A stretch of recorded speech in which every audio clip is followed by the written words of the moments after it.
तो आज हम बात करने वाले हैं पीई रेशियो के बारे में। ठीक है, अभी बहुत सारे लोग होंगे जो आपको ये कहेंगे कि पीई रेशियो से आपको पता चल जाता है कि स्टॉक ओवर वैल्यूड है, अंडर वैल्यूड है या फेयरली वैल्यूड है। हर बार नहीं, क्योंकि पीई रेशियो जो है ना बहुत ज़्यादा डिसीविंग इन नेचर होता है। ठीक है, अब मैं आपको बताता हूँ कैसे। से किसी भी कंपनी का कोई वन टाइम प्रॉफिट होता है, से रिलायंस इंडस्ट्रीज़। ठीक है, रिलायंस ने अभी रिसेंटली एशियन पेंट्स के शेयर बेचे थे, पता नहीं कितने प्रॉफिट से 10x हुआ था वो। ठीक है, 10x हुआ था। तो अब वो जो 12-13 हज़ार का प्रॉफिट है, तो वो जो है वो एनुअल प्रॉफिट के अंदर काउंट होता है। से हम इसको अभी के लिए 20,000 करोड़ मान लेते हैं। ठीक है, और वैसे यूजुअल प्रॉफिट जो है वो 80 लाख करोड़ का है। ठीक है, तो अब क्या हुआ, 20 लाख करोड़ का हो गया, सॉरी 20,000 करोड़ का हो गया, और ये 80,000 करोड़ का हो गया।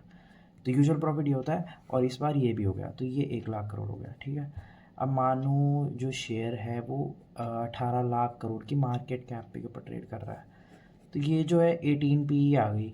रियल में इतनी है बिल्कुल भी नहीं है। रियल में इसके हिसाब से कैलकुलेट करोगे तो 22.5 समथिंग।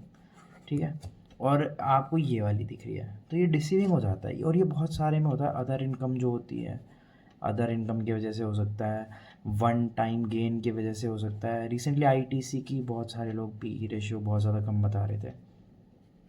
आईटीसी को रिसेंटली कोई वन टाइम प्रॉफिट हुआ था पिछले इसी साल में, जिसकी वजह से उनका जो एनुअल प्रॉफिट है इस साल का वो काफ़ी ज़्यादा रहेगा कंपैरेटिवली, और उनका पीई रेशियो जो है वो काफ़ी कम दिखा रहा है, शायद 10-15 के बीच में कहीं पर, जो वो रियल में नहीं है ऑब्वियसली। वो अगले साल फिर जंप कर जाएगा 20, 25, 30 के आसपास। द रीज़न बीइंग उसका एक वन टाइम प्रॉफिट था, और बहुत सारे लोगों को, इवन तो ये कॉन्सेप्ट बहुत सिंपल है, बहुत सारे लोगों को ये चीज़ नहीं पता है। वो सीधे पीई रेशियो देखते हैं, उनको लगता है चीप है।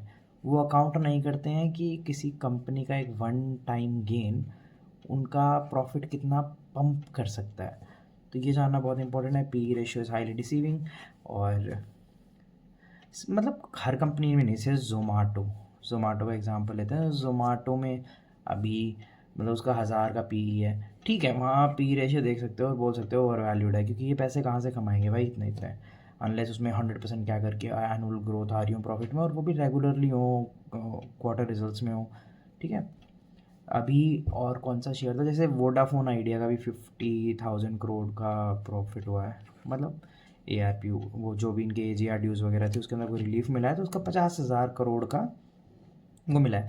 तो उनके एनुअल सारे क्वार्टर्स के लॉस वॉस माइनस करके से हम रफली कर रहे हैं 30,000 करोड़ बना, उनका 90,000 करोड़ का मार्केट कैप है। तो क्या उसकी क्या 3 की पी रेशियो है?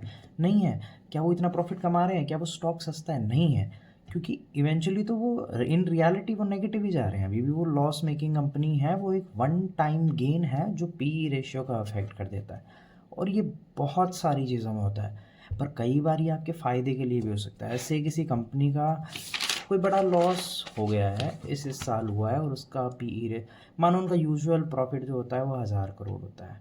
ठीक है, और इस साल उनका लॉस हुआ है, उन्होंने बस 100 करोड़ कमाए हैं एनुअल प्रॉफिट। ठीक है, अब उनका पीई रेशियो जो चल रहा है वो चल रहा है से 100 चल रहा है। ठीक है, 100 का चल रहा है। अब क्या हो सकता है कि वो 900 करोड़ जो था वो एक वन टाइम लॉस था, अगले साल द कंपनी विल रिकवर, पर ये 100 की पीई रेशियो पे चल रहा है, सबको ओवर वैल्यूड लग रहा है, सब बेच रहे हैं। ठीक है, इन रियलिटी हम इसको, हाँ, 10,000 करोड़ की मार्केट कैप के अकॉर्डिंग चल रहे हैं कि वो शेयर मूव नहीं कर रहा। ठीक है, ऑब्वियसली तो 1,000 करोड़ का प्रॉफिट है, वो नेक्स्ट ईयर द रिकवर, तो फिर वो 10 की पीई पे आ गया। एक प्रॉफिट, एक पीई रेशियो को हाफ होने के लिए प्रॉफिट डबल हो जाना चाहिए, बस सिंपल सी बात ये है। अब वो कितने आसानी से हो सकता है वो डिपेंड करता है कि सिचुएशन क्या है। जैसे कोई बहुत बड़ी कंपनी है, उसका इंसेन रेवेन्यू आ रहा है, इस साल वो बर्न कर रहे थे। ठीक है, अब उनका 10 करोड़ का ही प्रॉफिट है, और उनकी 1000 की पीई है, मार्केट कैप भाई साहब कम से कम नहीं तो 1000 से इंटू कर लो, 10,000 करोड़ हो गया। ठीक है, 10,000 करोड़ की मार्केट कैप है, 1000 का पीई है, 10 करोड़ का ही उनका एनुअल प्रॉफिट है, पर उनके रेवेन्यू ग्रोथ बहुत ज़्यादा है, वन टाइम मतलब अभी उनका बिजनेस चल रहा है पर इवेंचुअली वो कह रहे हैं 500 1000 करोड़ का गेन आ जाएगा।